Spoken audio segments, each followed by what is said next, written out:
Welcome back to this YouTube tutorial series on implementing templates/generics in C. And in today's video, we're going to be implementing the following stack functions.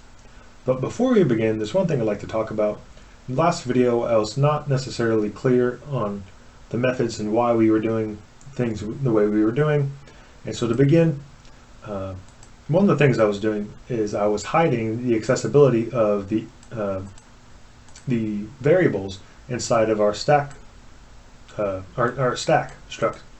And this is because in object-oriented languages such as Java and C++, they're able to actually hide the accessibility of the elements through private variables. And even though C is not necessarily an object-oriented language, it can become one if you use some cool tricks. And so this is not necessary. However, it is a nice little feature that allows the user to not worry about the elements behind the structure, but just only have to worry about the functions that access these function elements. And another reason why did we have to make our stack variable a pointer instead of just a simple variable? And the reason why is because if I was to run this code, we're going to get an error that says storage size of my stack is not known. This is because we need to actually define the full stack structure inside of our stack.h file. So before we can actually initialize this memory on the stack. However, we make it a pointer, then what we can do is we can actually initialize this memory as heap memory later on. And so what we can do here is, if we were to make our initialize, we can say stack.initialize, and let's just say, for an instance, we were to make this a single pointer. If we were to pass this in, we'll say my stack, let's type in null and null for the two comparators functions, for the two pointer functions, we would have to somehow initialize this pointer using the malloc function. However, we can't do that here because we don't know the size of my stack. So we would have to do it inside a function stored in the stack.c file. However, the problem is, as we stated before in C, variables are passed by value, not by reference. So the only way for us to pass values by reference is by adding a pointer to it. And so we have to actually pass the address of this pointer if we want to initialize its data. If we want to initialize its memory. This is why we have a double pointer.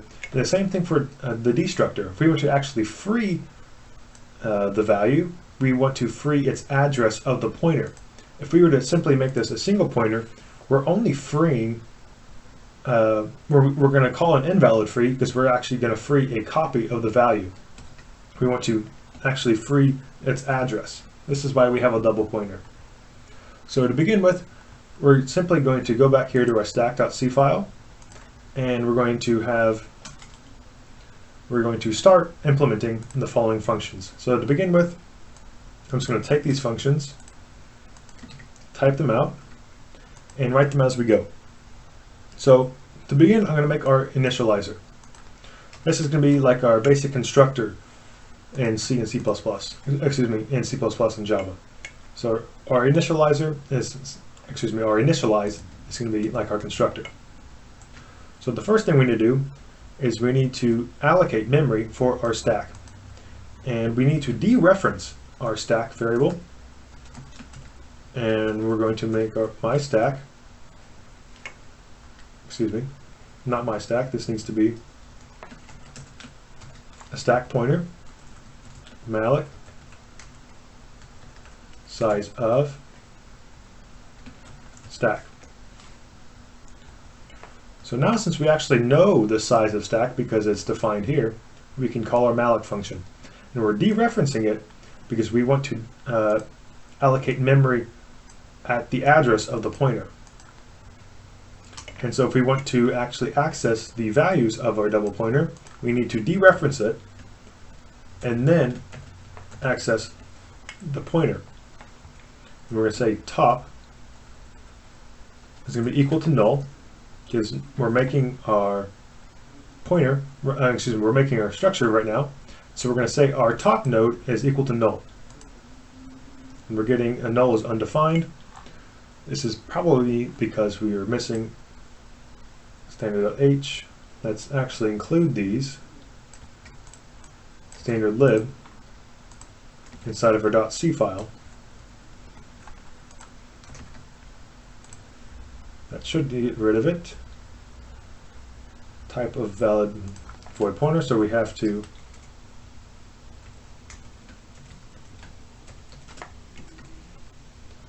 void point of null. Actually, that's not even a thing. Hold on real quick.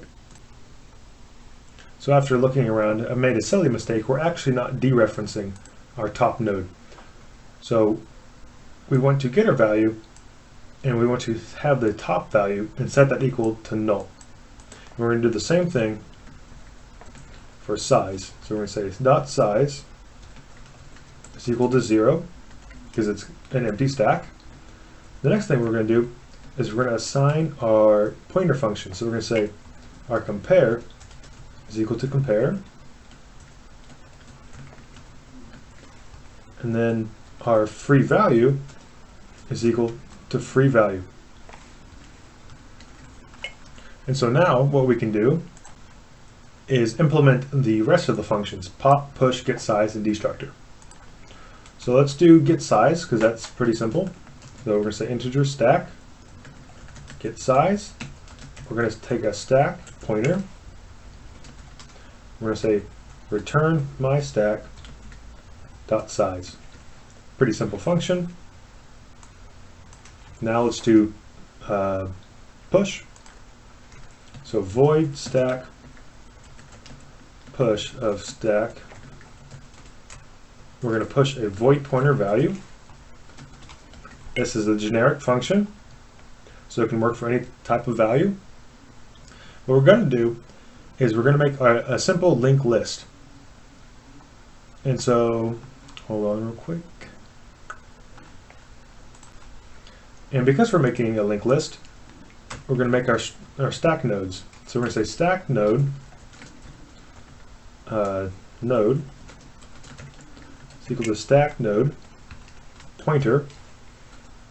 We're going to allocate our memory size of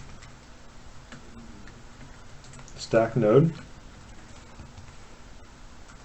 And we're going to say our node dot value is equal to the value passed in. And then we're going to say if my stack dot size is equal to 0. If it's equal to 0, then what we do is that means we have, it's the first entry of an empty stack. We're going to set our top node equal to the bottom. And also, we're going to say our node dot previous is equal to null. Because the top node, it has no current values, we're not going to change the dot previous. Excuse me, we're not going to change the previous of the node. All we're going to simply do is say my stack dot top is equal to node. And then what we're going to say is we're going to say my stack dot size plus plus. So we can actually take this and put it outside of our if statement. Else, what we're going to do is we're going to say our node dot previous, because it's a stack, we're putting things on top of the previous, on top of the current head of the stack. So we're going to say top dot previous is equal to my stack dot top. And we're going to say my stack dot top is equal to node, and then we increment our size. And so here is a nice little example. So let's say we have no values. We push something onto the top. We set its value equal to the value passed in, and since we have no current values, we set its previous equal to null.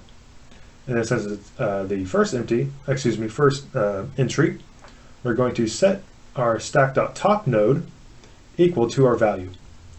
And then the next time we have a push statement, we're going to set our node. Imagine this is our node. We're going to set its previous value equal to the top of the stack, and then we're going to change the top of the stack equal to that node. This way we have a building up process of a last in, first out. So now we finished the push. The last thing we need to do is implement pop and the destructor.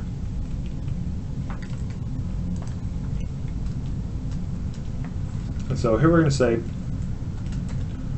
void star, because we're going to return the value pop of stack, not my stack.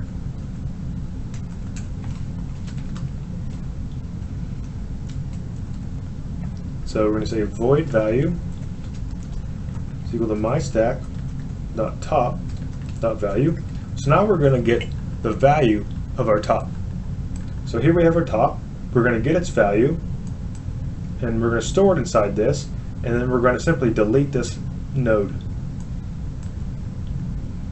So what we're going to do is we're going to say stack node temp is equal to our top. So this stack node pointer temp is not initialized. It is simply a variable that contains the address of our top node. Then what we're going to do is we're going to say our stack.top. We're going to change the value of this address is equal to our temp.previous. So now what we've just done is we've changed our stack.top is equal to its stack.top.previous.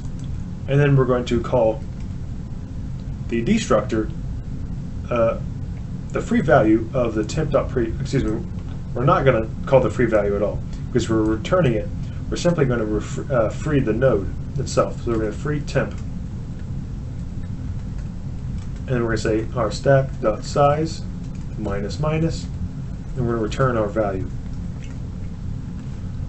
So here we have our example. We've stored, imagine this is the top. We've taken this value, we've stored it here. We have our temp value that points to this top value, and we're changing our top is equal to its previous. And then we free this node. That way we get rid of the node and we return the value. And then we decrement the size. So there we have it. We have our push and our pop done. The last thing we need to do is implement our destructor. The destructor is going to actually call upon the free value pointer function. So we're going to say while, we're going to dereference our stack, and we're going to say while its size is greater than 0, we're simply just going to say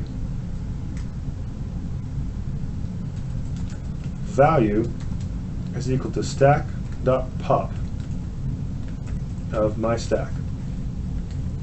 So this way, when we call pop, each time it does that, it frees the nodes, and then what we're going to do is we're going to say my stack.free, have to surround these in parentheses, my stack.free value of this value.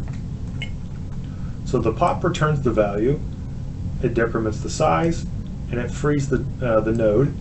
And then we call the free value, which is a user-defined function that actually frees the values inside. So this way we get rid of the nodes and the values.